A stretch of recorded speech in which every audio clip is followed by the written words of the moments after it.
Après nous avoir raconté l'histoire de sa grand-mère Jeannette dans Elle et nous, Michel Jean nous parle maintenant de son arrière-grand-mère qui s'appelait Almanda Siméon dans ce très très beau roman qui s'appelle Kukum. Et Kukum en langue inoue, ça veut dire grand-mère. Bonjour Michel Jean. Bonjour. Alors, elle a vraiment eu une vie exceptionnelle, votre arrière-grand-mère Almanda. On peut dire d'elle, bien sûr, que c'était une jeune fille forte parce que à 15 ans, elle tombe amoureuse d'un Inou qui s'appelle Thomas. Elle va l'épouser et elle va vraiment là, adopter la vie nomade des Inuits. Elle va devenir une Inou. Exactement. C'est quelqu'un elle était orpheline. Elle était éprise de liberté. Et évidemment, pour les femmes à cette époque-là, les opportunités étaient plus restreintes. Elle ne voyait pas élever sa famille dans un rang comme tout le monde faisait. Et puis, de toute façon, elle était dans un milieu pas très fortuné. Alors, elle a décidé qu'elle était en amour avec Thomas Siméon. Puis elle a décidé qu'elle partirait avec lui. Donc, ils se sont mariés. Thomas avait 18, elle 15. Puis elle l'a suivi. Elle a adopté le mode de vie des Inuits. Elle a été adoptée par la communauté. Elle a appris la langue. Elle est devenue une Inou. Elle a élevé sa famille dans le bois, selon le mode de vie traditionnel. Et puis même encore aujourd'hui, les gens à Mastoyache se souviennent très bien de elle. La directrice du musée, on a fait un lancement à Mastoyache la semaine passée. Puis la directrice du musée nous disait, je suis content qu'il ait fait un livre sur un personnage qui était important pour la communauté. C'est vraiment un personnage d'une femme forte qui a décidé de briser les barrières de son époque. Puis un peu comme on a souvent parlé des Québécois qui prenaient le bois, les coureurs des bois. Ben, c'est un peu le contraire. C'est un peu comme une femme qui elle, a décidé de prendre le bois comme personne d'autre le faisait avant. Et d'ailleurs, que sa famille, elle était adoptée, elle avait une famille adoptive, mais quand même que la famille l'ait laissé partir à 15 ans, c'était quand même sûrement pas très courant non plus là, qu'on laisse comme ça partir les enfants. J'imagine, mais elle a dit en fait à celle qui était comme sa mère adoptive, elle a dit, de toute façon, elle dit, on est pauvre, puis des fois, on est des jours sans manger de viande ici. J'aime autant prendre ma chance avec lui. C'est ce qu'elle a fait. Alors, ça demande que c'est quelqu'un qui a beaucoup de caractère. Puis moi, en réalité, l'histoire d'Almanda, bien sûr, il y a l'histoire d'amour entre elle et Thomas qui est réelle.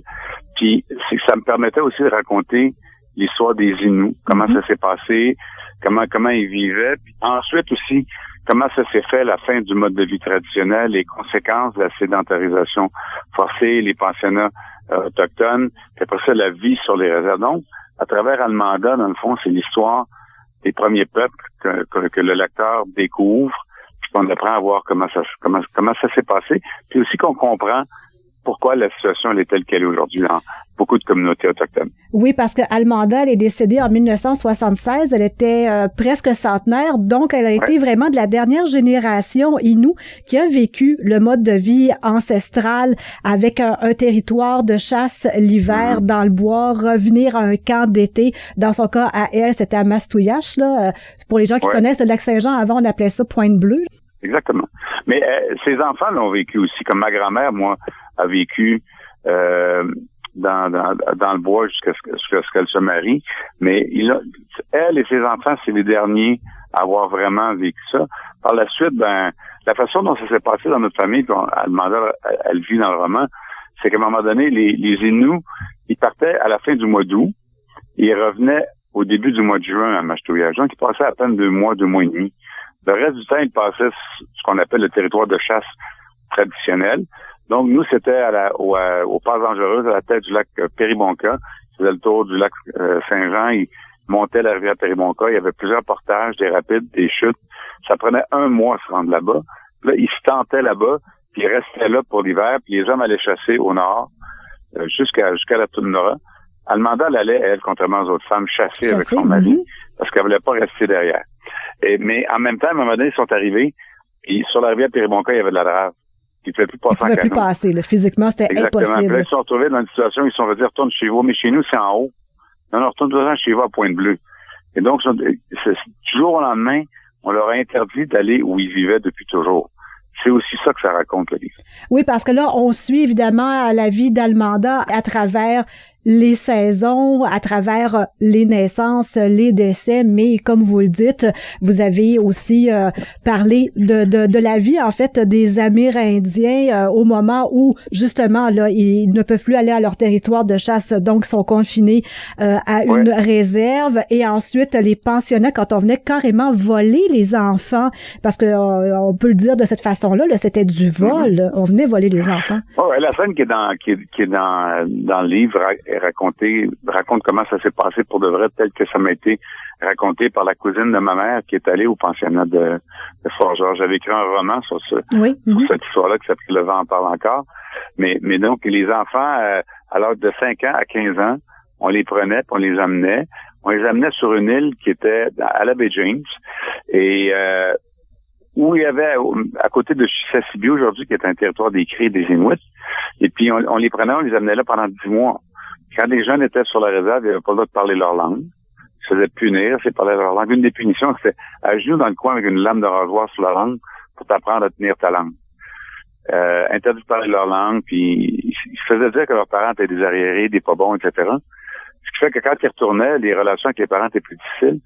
Puis les pensionnats autochtones, ça a eu des effets dévastateurs parce que, outre les sévices que beaucoup de jeunes ont vécu, ça a brisé les familles, ça a brisé les liens intergénérationnels. Ce qui fait qu'en quelques générations, il est apparu plein de problèmes sociaux dans les communautés autochtones. Puis ça, c'est documenté par des études que moi j'ai lues quand j'ai fouillé sur ces questions-là.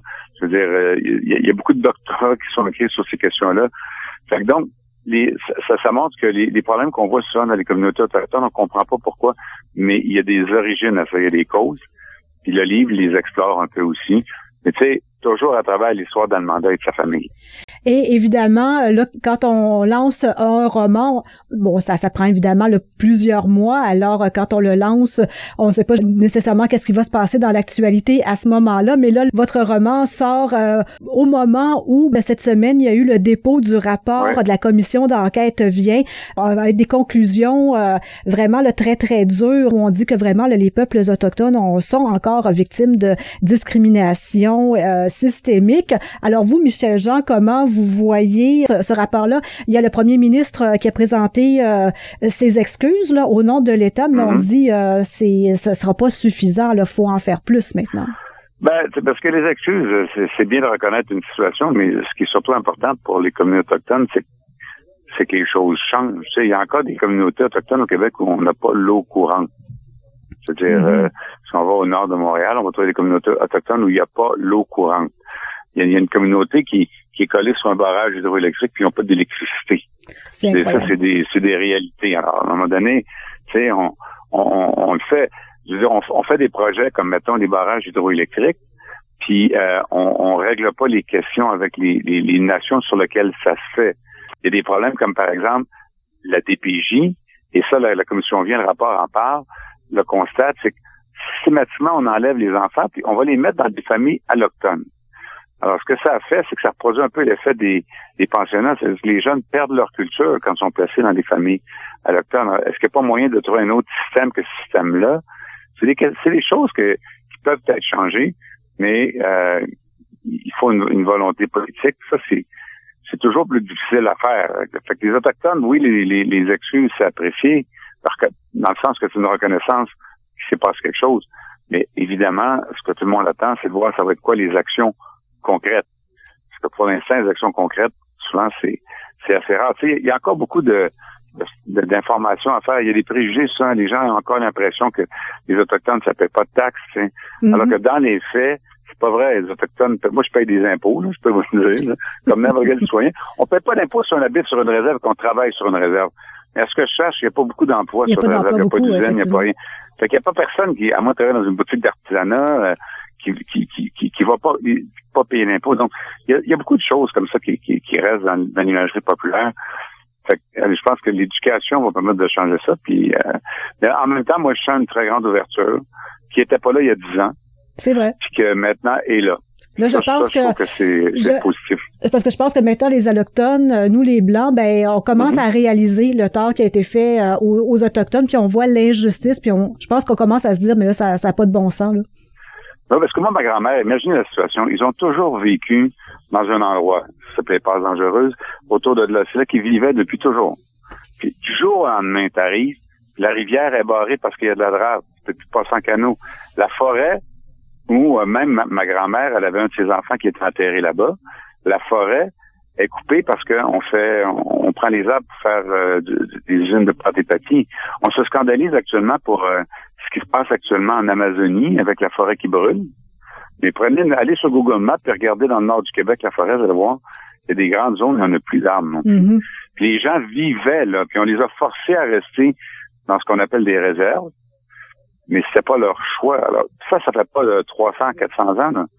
C'est arrivé dans les dernières décennies. Alors, c'est des vraies choses qui sont arrivées, puis ça a eu des conséquences par la suite sociales aussi. Ça a brisé des gens, ça a créé toutes sortes de problèmes sociaux, qui sont des problèmes qu'on voit aujourd'hui, mais le début d'une solution, c'est que tout le monde comprenne vraiment ce qui s'est passé. Une fois que tout le monde va l'avoir compris, accepté, mais là, ça va être plus facile de trouver des solutions à long terme des deux côtés de la clôture. On peut comprendre bien des choses grâce à votre arrière-grand-mère Almanda Siméon dans ce très beau roman qui s'appelle Coucoum. Et je sais que votre arrière-grand-mère, on en parle dans le roman, elle adorait la lecture l'hiver. Elle partait justement avec des livres. Alors j'imagine qu'elle serait très fière de voir qu'un de ses arrière-petits-fils écrit sa vie. Moi, j'ai quand même bien connu mon arrière-grand-mère. Ma grand-mère me disait, c'était bizarre quand même, elle nous amenait des livres dans le bois, puis elle lisait des livres dans la tente, parce qu'ils vivaient dans une tente, ma grand-mère, quand elle était jeune. Puis elle comprenait pas trop, parce que chez les Autochtones, il y a une tradition de raconter des trucs orales. Ouais. Mais tu sais, pourquoi raconter des trucs qui sont écrits? Mais elle a toujours gardé le goût de la lecture. Alors, j'aime à penser que moi, je suis un grand lecteur depuis toujours moi-même, là. Avant d'écrire, j'ai beaucoup lu, puis je lis encore beaucoup. J'aime à penser que le goût de la lecture, quelque part, vient de ma mère, puis ma mère, elle l'a hérité de sa grand-mère. Michel Jean, merci beaucoup. À bientôt. Merci beaucoup, là. Bonne journée tout le monde.